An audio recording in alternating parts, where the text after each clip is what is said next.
Hi అండి. ఈవేళ నేను నత్త రామేశ్వరం చుట్టుపక్కల అందరూ ఏంటంటే పారాయణంలో వాటిలో చెప్తుంటే ఎక్కడ ఏంటి అని అనుకున్నాను. అందరూ వెళ్తున్నారు. ఈ వైశాఖ మాసంలో మాత్రమే ఈ శివలింగ దర్శనం అయితే మాత్రం జరుగుతుంది. రాముల వారు స్వయంగా ప్రతిష్ఠించిన శివలింగంటండి. అందుకని చూడడానికైతే మేము వెళ్తున్నాం. రాజమండ్రి నుంచి 55 కిలోమీటర్లు. నరసాపురం అంటే రాజమండ్రి నుంచి నరసాపురం నుంచి మార్టేరు మీదుగా అయితే మాత్రం గుడి చాలా దగ్గరగా ఉంటుందండి. వెళ్ళడానికి రూట్ అయితే మాత్రం చాలా బాగుంది. అది ఎక్కడ అంటే ఇంతకీ పశ్చిమ గోదావరి జిల్లాలో పెనుమంట్ర మండలంలో అయితే మాత్రం ఈ నత్త రామేశ్వరం గ్రామం అయితే మాత్రం ఉందండి. ఈ గ్రామం అంటే నత్త రామేశ్వరం ఒక విశిష్టత ఏంటి అంటే మీకు ఇప్పుడు నాకు తెలుసున్నది మీకు చెప్తున్నాను. అక్కడ వీళ్ళు చెప్పుకుంటున్నారు ఇలా జరిగింది, ఇలా గుడి విశిష్టత అయితే మాత్రం ఇక్కడ ఒకే ప్రాంగణంలో 2 శివాలయాలు అయితే మాత్రం ఉన్నాయండి. మీకు వీడియోలో చూపిస్తున్నాను నేను మొత్తం మేము తీసినవి. అయితే ఈ ఆలయంలో విశిష్టత ఏంటంటే మార్కండేయ పురాణంలో వాయు పురాణం కూడా ఉందిటండి. ఈ పరశురాముడు 7 కోట్ల మంది మునులు దేవర్షులు కలిసి ఈ శివలింగాన్ని స్థాపించినందుకు దీనిని సప్త కోటీశ్వర లింగం అని కూడా పేరు అయితే మాత్రం ఉందిటండి. అయితే ఈ ఏడాదిలోనూ 11 నెలలు మాత్రమే పూర్తిగా నీటిలో మునిగిపోయి ఉంటుంటండి ఈ శివలింగం లోపలికి వెళ్ళటానికి కూడా కొంచెం మనం వంగి మరీ వెళ్ళాలండి. కిందకంటా ఉంటుంది బాగాను. అయితే ఒక ప్రత్యేకత అయితే మాత్రం ఉంది. స్వామివారిని పశ్చిమ ముఖంగా అయితే మాత్రం ఉంటారటండి. గుళ్ళో లోపల పశ్చిమ ముఖంగా ఉంది విగ్రహం.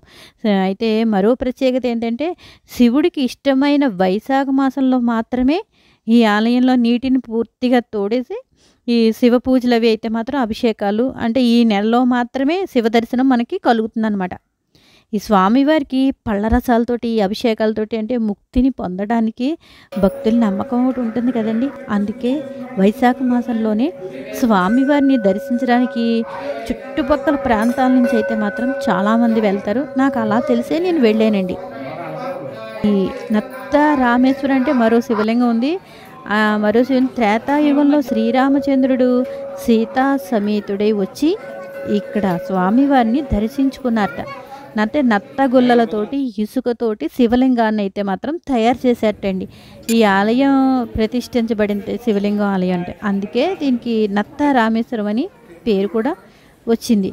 దీని పేరు మీదుగా కూడా ఊరి పేరు కూడా మొత్తం నత్త రామేశ్వరం అన్న పేరే స్థిరపడిపోయిందిటండి.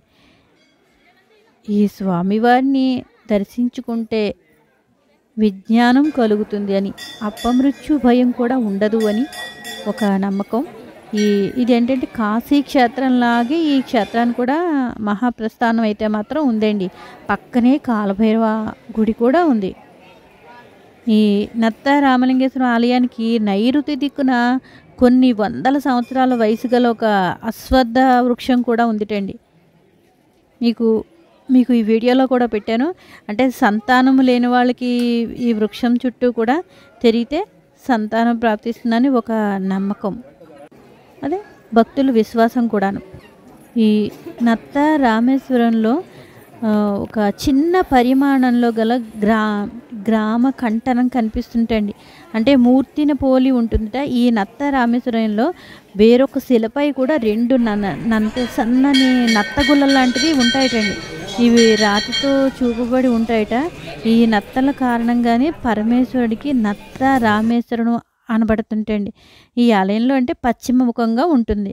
ఇక్కడ ఉన్న గోప్తది నది 11 నెలలు నీరు ఉంటుందండి. ఆ నదిలోనే ఉన్న రామేశ్వరుని పరశురామేశ్వరుడు అని కూడా అంటారు. ఈయనకి ఉత్తరముఖంగా కూడా ముఖమండపం కూడా ఈ ఆలయంలో ఉందండి. ఈ గోస్తని నదికి కథ ఎలా చెప్తారంటే ఈ గోదావరి కన్నా పురాతనంగా వృద్ధ చక్రవర్తులు క్షమ వివరణ కోసం సందర్భంలో భూదేవికి ఆగ్రహించగా ఆమె గోరూపిణిగా అంటే గోరూపిణిగా కనిపించింది. అంటే 33 కోట్ల దేవతలు తెగలను చేసి తన పాలు పితకమన్నట్టండి. ఆ పాలు పితికిన పాలు దొర్లి గోస్తని నదిలో ప్రవాహం అయ్యేట. ఇక్కడ పరశురాముడు రామలింగేశ్వరుని ప్రతిష్ఠించినప్పుడు వాయు పురాణంలో ఉందండి. అంటే నత్త రామేశ్వరుని ప్రతిష్ఠించినప్పుడు సీత ఏట రావణ వదనానంతరము అయోధ్యకు వస్తూ సీతాదేవి శ్రీరాముడిని ఇక్కడ శయనించారటండి. కథనంలో పురాతనమైన కథనాల్లో ఇవి. అది పుణ్యక్షేత్రమైనందుకు శివుడు ప్రతిష్ఠించుట కొరకై